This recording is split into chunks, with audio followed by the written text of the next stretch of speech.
തേവലക്കരയിൽ വിദ്യാർത്ഥി മരിച്ച സംഭവത്തിൽ നടപടിയുമായി വിദ്യാഭ്യാസ വകുപ്പ്.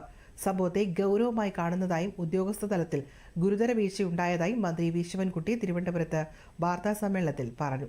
സ്കൂൾ തുറക്കലുമായി ബന്ധപ്പെട്ട് സർക്കുലർ ഇറക്കിയിരുന്നതായും ചിലർ ഉത്തരവാദിത്തത്തോടെ പ്രവർത്തിക്കാത്തതിൽ ഉണ്ടായ സംഭവമാണിതെന്നും മന്ത്രി പറഞ്ഞു. പ്രധാന അധ്യാപികയെ സസ്പെൻഡ് ചെയ്യും. മാനേജ്മെന്റിന് കാരണം കാണിക്കൽ നോട്ടീസ് നൽകുമെന്നും മന്ത്രി അറിയിച്ചു. അധിക ചുമതലയുണ്ടായിരുന്ന എഒയിൽ നിന്നും ഉടൻ വിശദീകരണം തേടും. സ്കൂളിന്റെ PTA പുനഃസംഘടിപ്പിക്കണമെന്നും വിദ്യാർത്ഥിയുടെ കുടുംബത്തിന് മാനേജ്മെന്റ് നഷ്ടപരിഹാരം നൽകണമെന്നും മന്ത്രി നിർദ്ദേശിച്ചു. കുടുംബത്തിന് സർക്കാർ വീട് വെച്ച് നൽകുമെന്നും മന്ത്രി വി ശിവൻകുട്ടി വ്യക്തമാക്കി. പത്രങ്ങളിലെ കണ്ടല്ലോ മുത്തശ്ശിയുടെ എല്ലാം ഒരു വീഡിയോ എന്ന് പറഞ്ഞാൽ KER അധ്യായം 3 റൂൾ 7 പ്രകാരം മാനേജ്മെന്റിനെതിരെ നടപടിയെടുക്കുവാൻ പൊതുവിദ്യാഭ്യാസ വകുപ്പിന് അധികാരമുണ്ട്. പൊതുവിദ്യാഭ്യാസ വകുപ്പിന്റെ PD അക്കൗണ്ടിൽ നിന്നും